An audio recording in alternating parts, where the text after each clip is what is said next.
রমনা ক্লাবের পরদিন প্রয়োগ করে শাহবাগ থানায় এমন একটা রুমে রাখা হলো যে রুমের চারিদিকে ময়লা আবর্জনা তেলাপোকা আরো অন্যান্য পোকামাকড় সেখানে ঘুরঘুর করছে। খুব ছোট্ট একটা শীতল পাটি, সেই শীতল পাটিকে ঘরে এক কোণে জুলাইয়ের রাত পর্যন্ত আমাদের ৬-৭ করতে থাকতে হলো।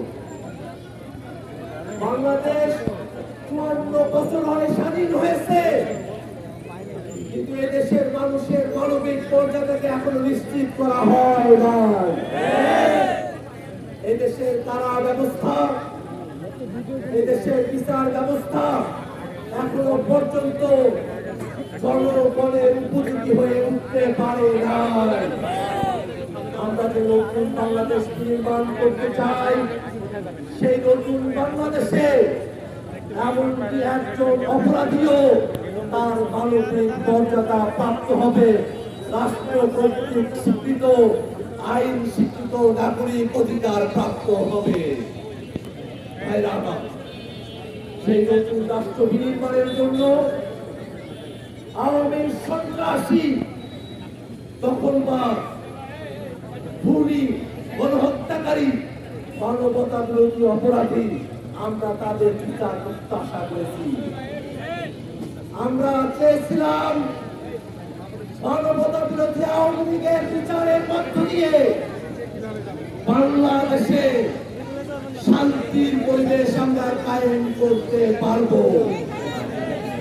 কিন্তু দুর্ভাগ্যের বিষয়, এত বড় মানুষকে হত্যা করার পরেও আওয়ামী লীগের নেতা কর্মীদের মধ্যে এখনো পর্যন্ত কোন অনুশোচনা পাপবোধের জায়গা তৈরি হয় না।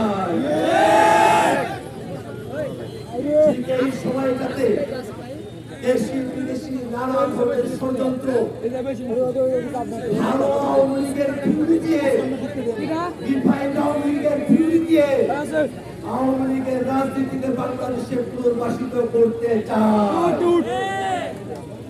যারা রিফাইন্ড আওয়ামী লীগের কথা বলে তারা গতকাল গোপালগঞ্জের ঘটনা দেখুক। ওই আওয়ামী লীগ এখনো অস্ত্র হাতে, বিস্ফোরক দ্রব্য হাতে বাংলাদেশের জনগণের অভ্যুত্থানের নেতাদের জীবনের হুমকি হয়ে দাঁড়িয়ে আছে। গত বছর ১৬ জুলাইতে আমাদের ভাই আবু সাইদকে যখন হত্যা করা হলো, বাংলাদেশের মানুষেরা সিদ্ধান্ত নিয়েছিল আর ঘরে বসে থাকার সময় নাই, আর লুকিয়ে থাকার সময় নাই, আর পিছিয়ে থাকার সময় নাই।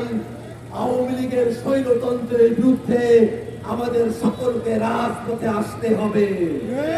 ঠিক ১ বছর পরে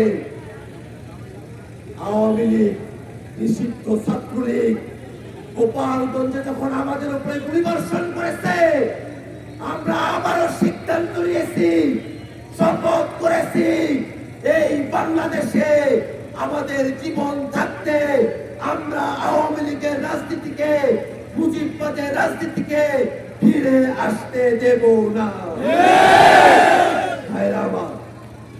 এই বাংলাদেশে মুজিববাদী সংবিধানের মধ্য দিয়ে আমাদের অভ্যুত্থানের আকাঙ্ক্ষাকে, মুক্তিযুদ্ধের আকাঙ্ক্ষাকে দাবিয়ে রাখার প্রচেষ্টা করা হচ্ছে। আমরা স্পষ্ট করে বলি, মুক্তিযুদ্ধকে ৭২-এর সংবিধানের ধার হিসেবে ব্যবহার করার চেষ্টা করবেন না। মুক্তিযুদ্ধ হয়েছিল সাম্য, মানবিক মর্যাদা, সামাজিক সুবিচারের জন্য। আর বাংলাদেশের সংবিধানটা করা হয়েছিল শেখ মুজিবকে বাংলাদেশের একাধিপত্য দেওয়ার জন্য। সেই সংবিধানকে আরো কাটাছেড়া করে ওরা বাকশাল করেছিল, ওরা ফেসিবাদ করেছিল, ওরা বাংলাদেশের মানুষের গণতান্ত্রিক আকাঙ্ক্ষাকে লুণ্ঠন করেছিল। অতএব এই বাংলাদেশে সংস্কার, বিচার এবং নতুন সংবিধানের দাবিতে আমাদের যে পদযাত্রা চলছে, এই পদযাত্রার উদ্দেশ্য বাস্তবায়িত হওয়া পর্যন্ত মানিকগঞ্জের আপামর জনতা নারী পুরুষ আলেম ওলামা হিন্দু মুসলিম নির্বিশেষে সকল শ্রেণী পেশার মানুষকে রাজপথে সক্রিয়ভাবে ভূমিকা রাখার আহ্বান জানিয়ে আমি আমার সংক্ষিপ্ত বক্তব্য এখানে শেষ করছি। ইনকিলাব জিন্দাবাদ, মুজিববাদ মুর্দাবাদ।